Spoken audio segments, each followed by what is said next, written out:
This is probably one of the most shocking cases that I've ever covered in my career. And when the boys were led away to begin their sentences, one of the victims' mums, I can vividly remember it, she stood up and she banged on the glass as the boys were being led away, branded them evil, and said something along the lines of, "I hope someone does the same to you." It was very tense, very emotional. It's something I don't think I'll ever forget. I've never experienced anything like that before.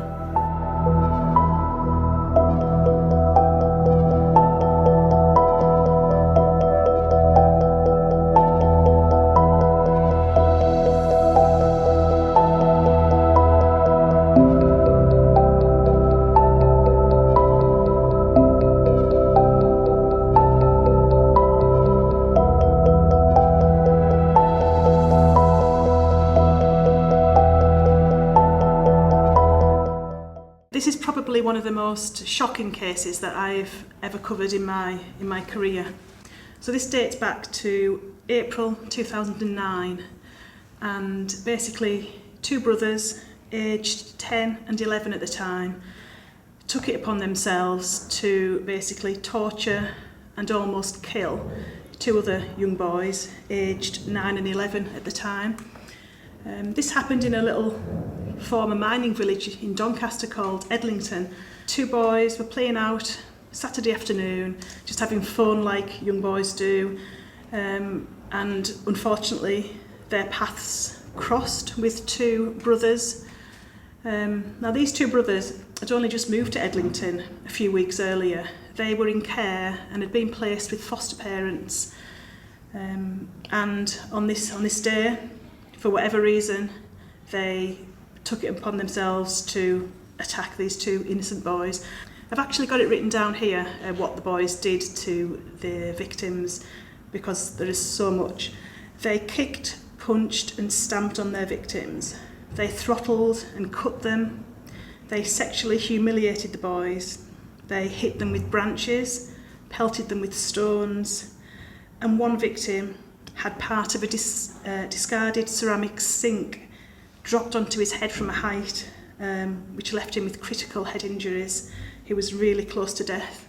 So this happened in what was described as a ravine, a really isolated area of Edlington. You know, the kind of place where boys make camps and, play. So it was isolated. It was quite sinister, really, to think that the two brothers that attacked these boys did it there, out of the eyesight of anybody.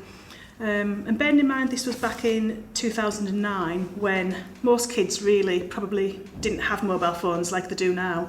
One of the brothers actually filmed part of the attack on the phone. So that was discovered by the police when they were investigating this.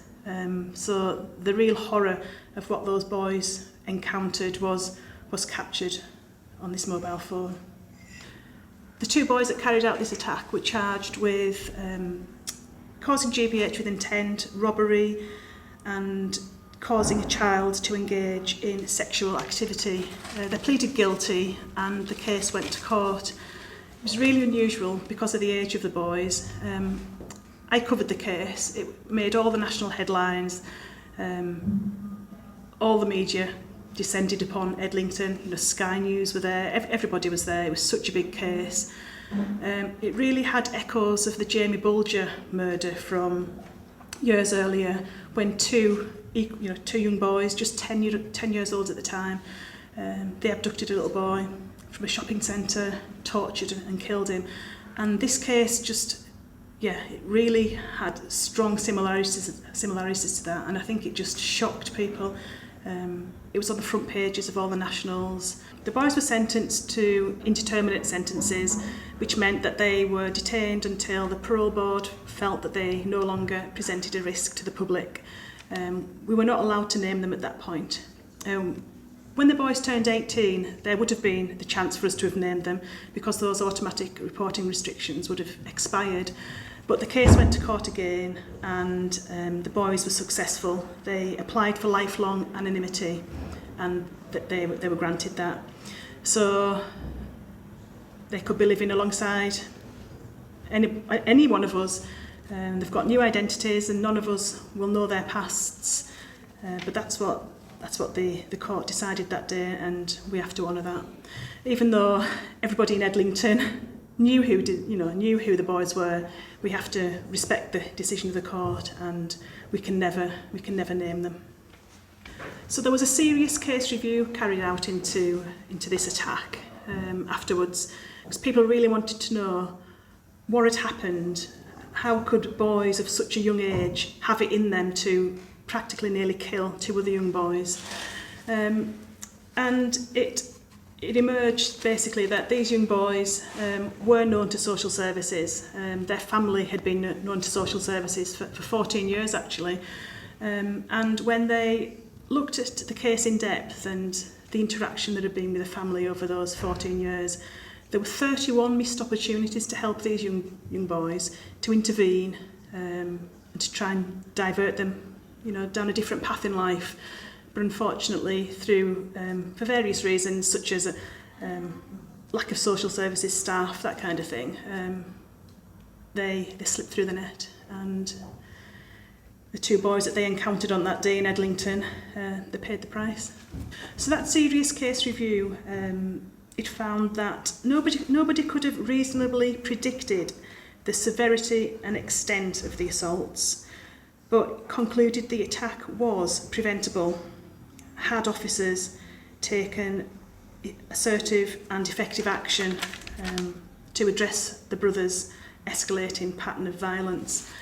So after the attacks became common knowledge, all the media descended upon Edlington, and they also went to the other part of Doncaster where the boys had grown up, because remember, they'd only been in Edlington for a matter of weeks. The Edlington residents said they'd encountered various problems with them, but back in their home community, they were very well known.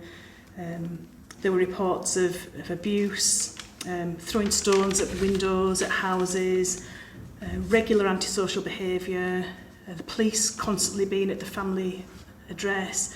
They were getting out of control, and eventually the authorities did step in and did remove them from their home, but the behaviour continued in Edlington. No one's blaming the foster parents in any way, shape or form. They were on a road that nobody could get them off.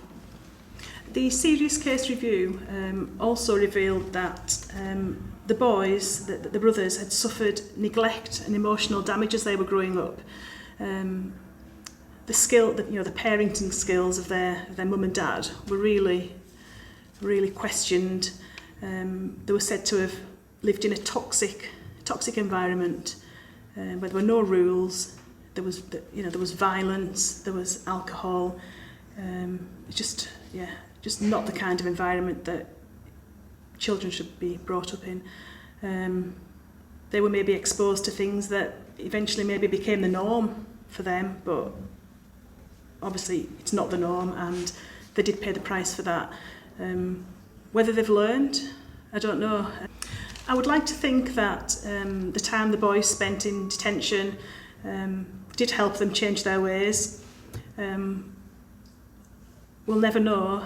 I do know though that shortly after one of the brothers was released from detention, he was found with a machete and detained again.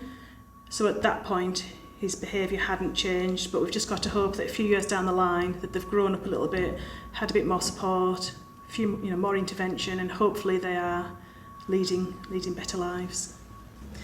So the serious case review looked into the background of the boys and established that they hadn't had the best upbringing in life, but it was very clear that no matter what they'd been exposed to, that does not excuse the crime or imply that all other children who experience similar neglect and domestic abuse will go on to commit such crimes. But the review said that it did provide an insight into why the boys could be capable of such crimes. It's not an excuse, but a bit of understanding really that what led them to that point. So I was fortunate enough to cover this case. There was such massive interest in it from, like I say, from all the nationals. We all wanted to be in that courtroom. It's so unusual to get two young children of that age in a Crown Court for offences of this severity. As a local crime reporter at the time, I was granted access. I've never experienced anything like it, the level of tension that you could feel in the court, because you had the young boys in the dock, separated from the families of the victims just by a pane of glass basically. And when the boys were led away to begin their sentences, one of the victims' mums, I can vividly remember it, she stood up and she banged on the glass as the boys were being led away, branded them evil, and said something along the lines of, "I hope someone does the same to you." It was very tense, very emotional. It's something I don't think I'll ever forget. I've never experienced anything like that before.